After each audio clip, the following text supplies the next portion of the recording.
Rainbow classes Ratanpura YouTube channel में आप सभी का स्वागत है। आज हम लोग गोधूली भाग 2 कक्षा 10 के लिए जो गोधूली हिंदी के रूप में है उसमें गद्यखंड और काव्यखंड में कहानी और कविता पढ़ने के लिए हैं और एक सेकेंड हिंदी भी है, जैसा कि आप लोग भली भांति जानते होंगे। आज हम लोग गोधूली भाग 2 के काव्यखंड में जो तीसरा अध्याय अति सुधो स्नेह को मारग है मो अंशुवाहिनी ले बरसों, जिसका कवि घनानंद हैं। आज हम लोग इस कविता के जो महत्वपूर्ण वस्तुनिष्ठ प्रश्न हैं उस पर आज हम लोग खासकर चर्चा करेंगे। तो चलिए हम लोग देखते हैं। जो पहला प्रश्न इस प्रकार है, अति सुधो स्नेह को मारग हैं किसके द्वारा रचित हैं?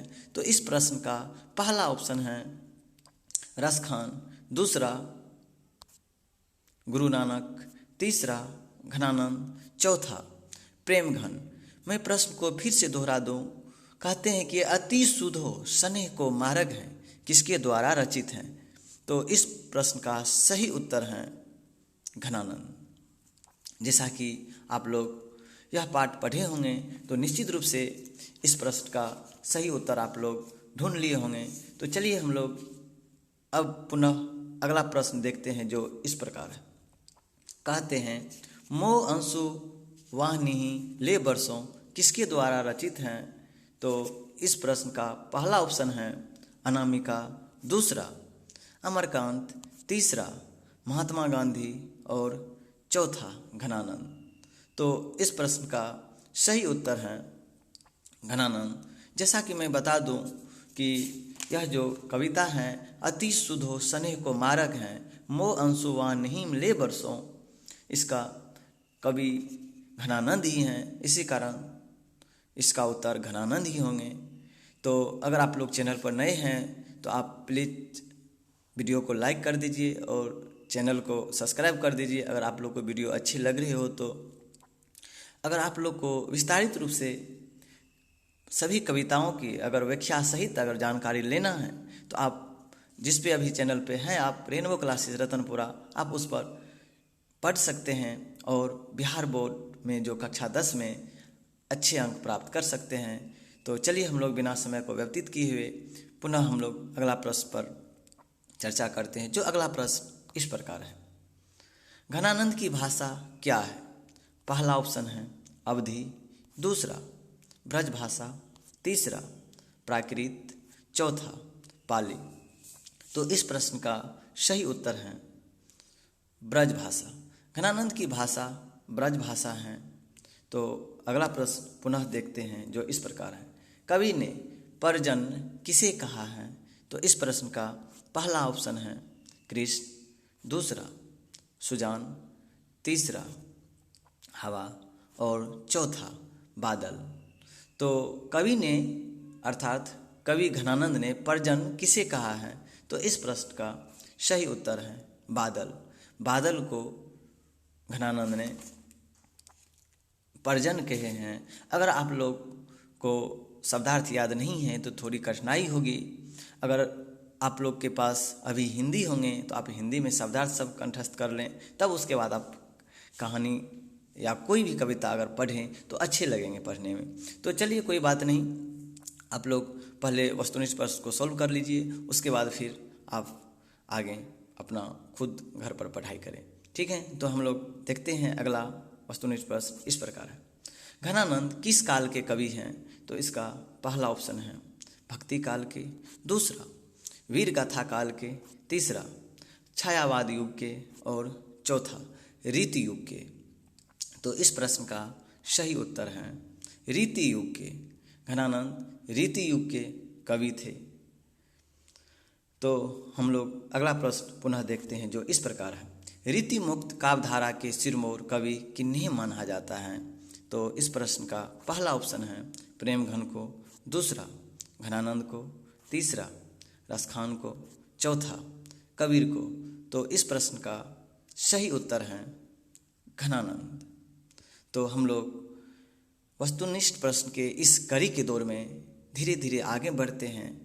तो मैं इस समय को बिना व्यतीत किए मैं बोल दूं कि इस कारण मैं बोलता हूं कि आप चैनल को सब्सक्राइब कर लीजिए, वीडियो को लाइक कर दीजिए, ताकि मेरा भी मनोबल और बढ़ेंगे और हम जो है ना आपके लिए अच्छी अच्छी वीडियो लाते रहेंगे।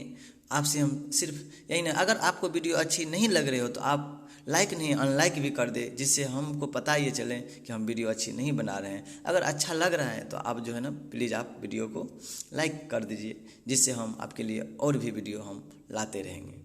तो चलिए हम लोग देखते हैं अगला प्रश्न, जो इस प्रकार है। घनानंद किसके द्वारा मारे गए थे?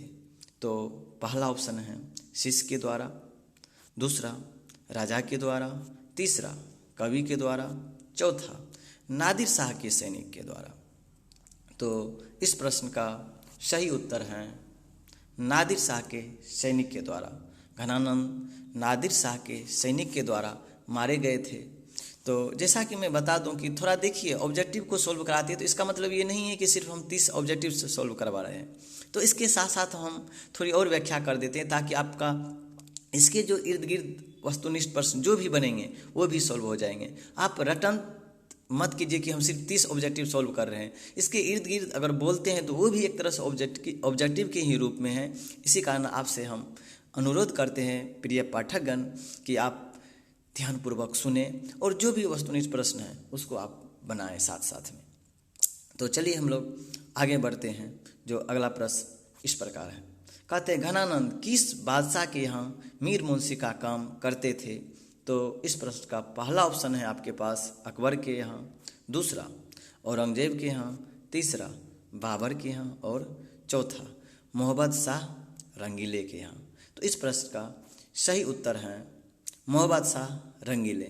जैसा कि मैं बता दूं कि घनानंद के जन्म 1689 ईस्वी के आसपास माने जाते हैं और यह नादिर शाह के सैनिक के द्वारा मारे गए थे। ठीक है, और जो है ना ये हम और इसका व्याख्या और हम आगे के क्वेश्चन में करेंगे। चलिए देखते हैं अगला प्रश्न जो इस प्रकार है। घनानंद किस नर्तकी को प्यार करते थे? तो इस प्रश्न का पहला ऑप्शन है रश्मि बाई को, दूसरा रसूलन बाई को, तीसरा सृजन को, चौथा सुजान को।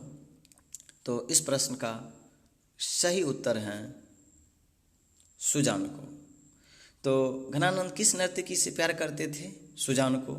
जैसा कि ये कहा जाता है कि सुजान जो है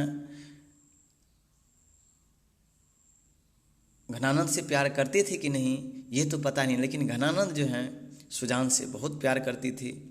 और कहते हैं विराग होने पर घनानंद वृंदावन भी चले गए थे। तो चलिए हम लोग अगला प्रश्न को देखते हैं जो इस प्रकार है।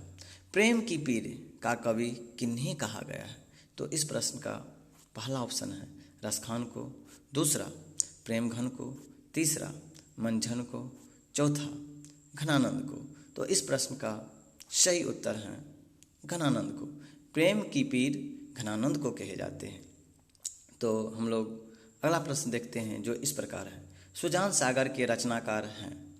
पहला ऑप्शन है रसखान, दूसरा गुरु नानक, तीसरा घनानंद, चौथा प्रेमघन। तो इस प्रश्न का सही उत्तर है घनानंद। सुजान सागर के रचनाकार घनानंद ही हैं।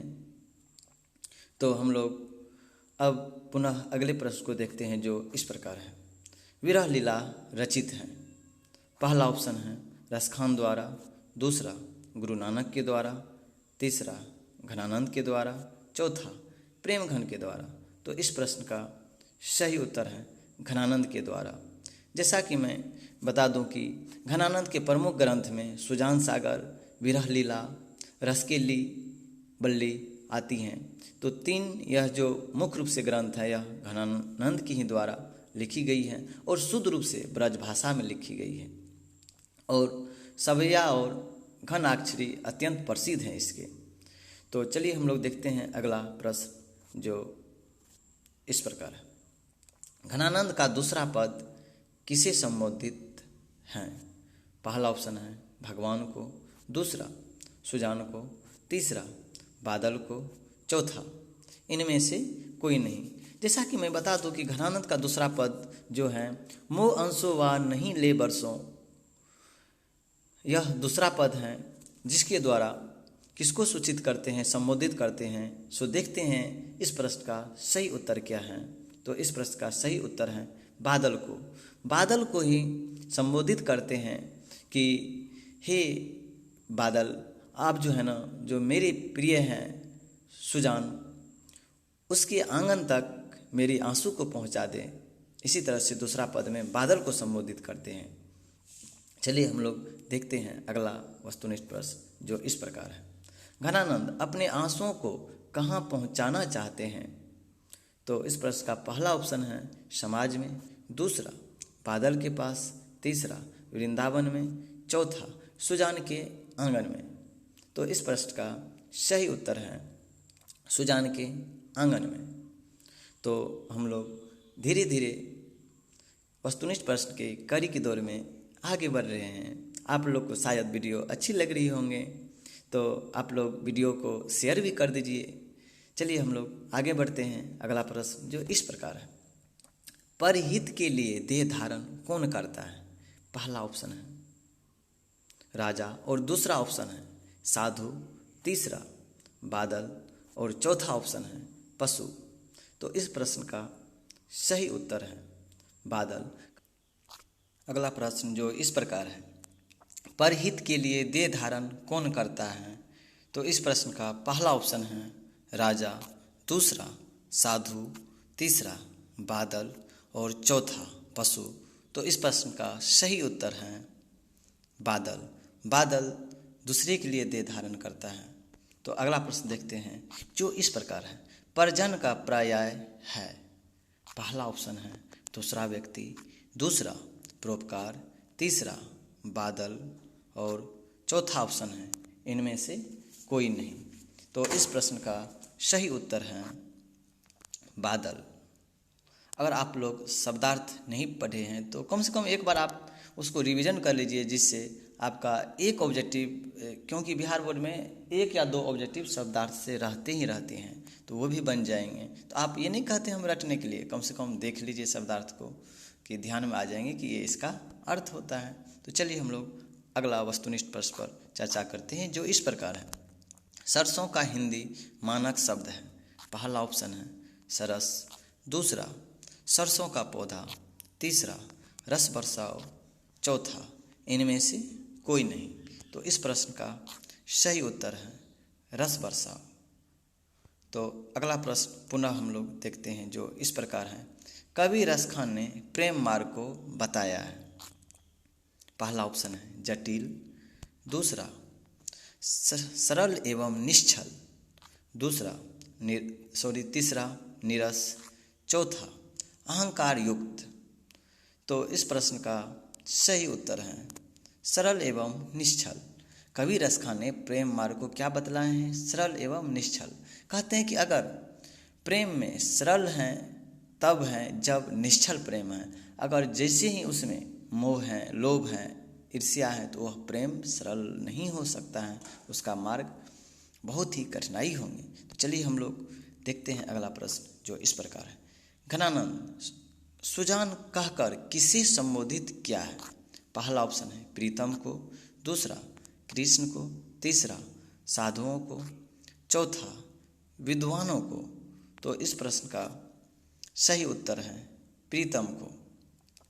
घनानंद सुजान कहकर किसे संबोधित किया है? अपने प्रीतम को संबोधित किया है, जो घनानंद सुजान से बेहद प्रेम करते हैं और सुजान एक नर्तकी है। चलिए देखते हैं अगला प्रश्न जो इस प्रकार है, नेकू का आधुनिक मानक रूप है? पहला ऑप्शन है अच्छा, दूसरा तनिक भी, तीसरा कुछ नहीं, चौथा सबसे सुंदर। तो इस प्रश्न का सही उत्तर है तनिक भी। कहते हैं नेकू का अर्थ है तनिक भी, थोड़ा भी। तो चलिए हम लोग अगला प्रश्न को देखते हैं जो इस प्रकार है, घनानंद ने जीवनदायक किसे कहा है? तो इस प्रश्न का पहला ऑप्शन है सुजान को, दूसरा ईश्वर को, तीसरा बादल को और चौथा इनमें से कोई नहीं।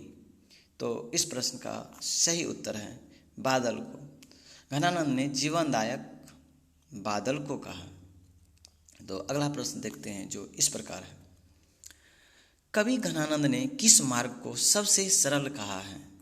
तो इस प्रश्न का पहला ऑप्शन है प्रेम मार्ग को, दूसरा साधना के मार्ग को, तीसरा कर्म पथ को, चौथा ज्ञान मार्ग को।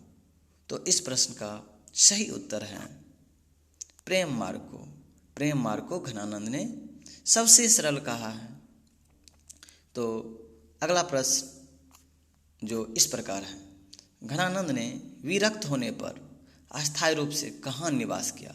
कहते हैं जब घनानंद सुजान से विरक्त हो गए, जब इसको चोट लगी कि सुजान जो है ना मेरे साथ छल कर रही हैं, तो तब यह जो है ना कहाँ निवास किया? तो इसका पहला ऑप्शन है हरिद्वार, दूसरा अयोध्या, तीसरा काशी, चौथा वृंदावन।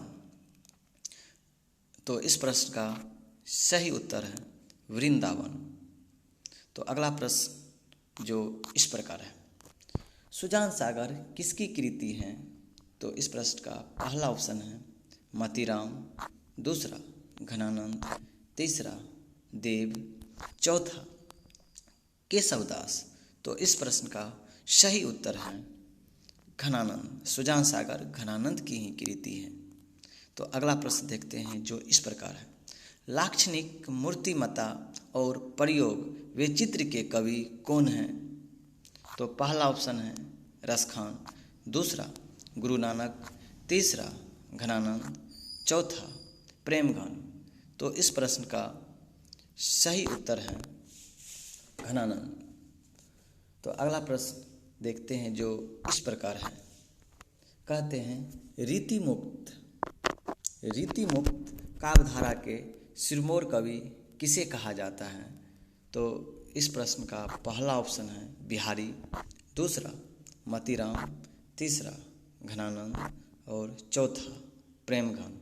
तो इस प्रश्न का सही उत्तर है घनानंद को।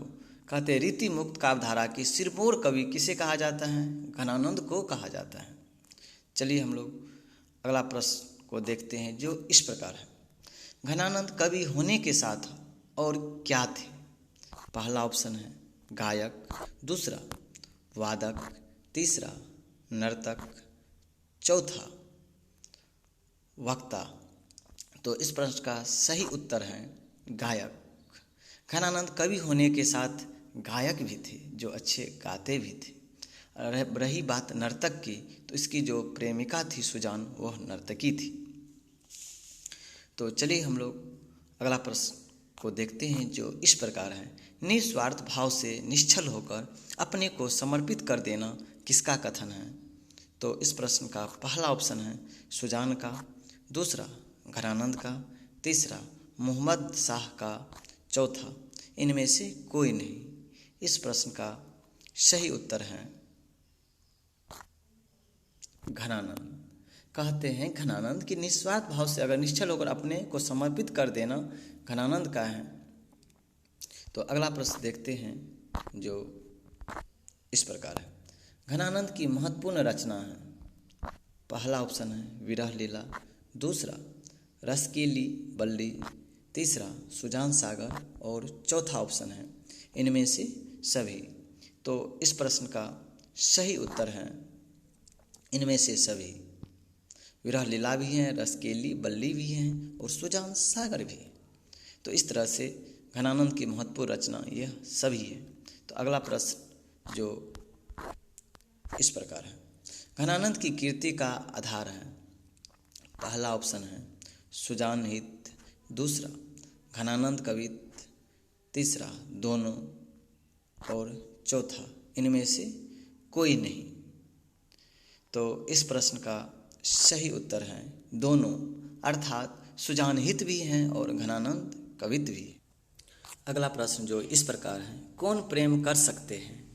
पहला ऑप्शन है छली और कपटी, दूसरा निश्चल और निष्कपट, तीसरा ऑप्शन है दोनों और चौथा इनमें से कोई नहीं। तो इस प्रश्न का सही उत्तर है निश्चल और निष्कपट। तो अगला प्रश्न देखते हैं जो इस प्रकार है, घनानंद कैसे कवि थे? पहला ऑप्शन है प्रेम के पीर, दूसरा दया के, तीसरा दुख के, चौथा मानवता के। तो इस प्रश्न का सही उत्तर है प्रेम के पीर के कवि घनानंद थे। अगला प्रश्न जो इस प्रकार है, घनानंद के कविताओं की भाषा क्या थी? तो इस प्रश्न का पहला ऑप्शन है पंजाबी, दूसरा खड़ी बोली, तीसरा ब्रज भाषा और चौथा अवधी। तो इस प्रश्न का सही उत्तर है ब्रज भाषा। कहते हैं घनानंद की कविताओं की भाषा ब्रज भाषा थी। अगला प्रश्न देखते हैं जो इस प्रकार है, कहते हैं घनानंद की मृत्यु कब हुई? पहला ऑप्शन है 1737 ईस्वी में, दूसरा 1739 ईस्वी में, तीसरा 1741 ईस्वी में। मैं बोल दूं कि घनानंद की मृत्यु जो हुई है यह नादिर शाह के द्वारा हुआ था। जैसा कि आप लोग जानते हैं, अगर आप घनानंद की जीवनी पढ़े होंगे तो कहते हैं यह जो है ना मीर मुंशी का काम करते थे। किसके यहाँ? मोहम्मद शाह रंगीले के यहाँ, जो मुग़ल बादशाह थे। कहते हैं कि और कहा भी जाता है कि सुजान नामक नर्तकी से ये प्यार भी करते थे।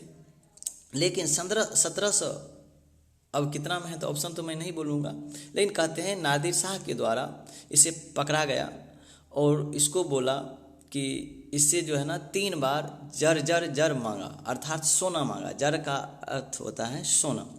लेकिन घनानंद ने 3 मुट्ठी धूल उसे देकर बोला कि रज रज रज, जिसका अर्थ होता है धूल धूल धूल। तो इस पर गुस्सा होकर नादिर शाह के सैनिक ने क्या किए, इसकी हत्या कर दी, जो देखते हैं कितना ईस्वी में की है। और चौथा ऑप्शन है 1743 ईस्वी में। तो घनानंद की मृत्यु कब हुई थी? तो इस प्रश्न का सही उत्तर है 1739 ईस्वी में नादिर शाह के द्वारा हत्या कर दी गई। तो इस तरह से जो यह पाठ है, अति सुधो स्नेह को मारक, मोह अंशु वहाँ नहीं ले बरसों, यह अध्याय की जो महत्वपूर्ण वस्तुनिष्ठ प्रश्न हैं सब समाप्त हो चुकी हैं। अगर आपको वीडियो अच्छी लगी हो तो आप वीडियो को शेयर कर दीजिए।